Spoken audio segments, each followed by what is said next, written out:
La saison des Marseillais à Dubaï bat son plein sur W9 malgré l'actualité chargée des Phocéens ces derniers jours.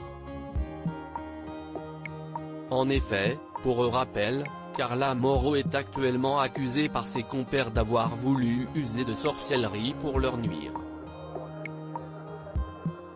Mais dans le programme, pas d'étranges voyantes ou de sortilèges.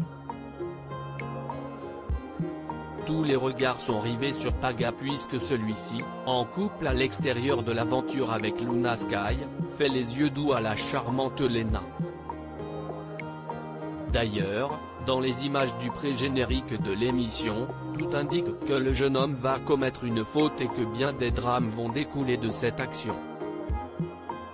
À l'occasion du lancement des Marseillais à Dubaï, Téléstar s'est entretenu avec le DJ et a voulu en savoir plus quant à sa vie sentimentale riche et compliquée.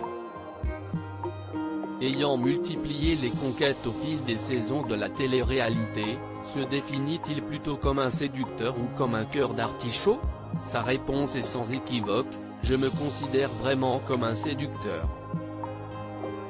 Depuis tout petit, j'ai toujours été comme ça. Célibataire, j'adore draguer et j'ai souvent été célibataire durant les aventures, à part 3 ans et demi quand j'étais en couple avec Adixia. Donc j'ai profité, j'ai eu beaucoup de conquêtes. Je suis aussi dans la fleur de l'âge, ce sont de bons moments. Des choix faits en tournage ne seraient pas faits hors aventure, mais s'il reconnaît aimer plaire, Paga précise aussi que le fait d'être en tournage est comme se retrouver dans une sorte de bulle. Certaines décisions ne seraient jamais prises dans la vraie vie, en tournage, les sentiments sont décuplés. Des choix qui sont faits ne seraient pas faits hors aventure. Ici, on est confinés tous ensemble.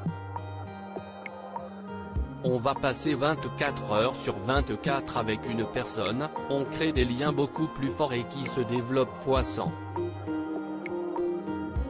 Parfois, on peut dire à quelqu'un je t'aime et quand on sort, on se rend compte qu'on ne l'aimait pas en reprenant nos vies et nos habitudes.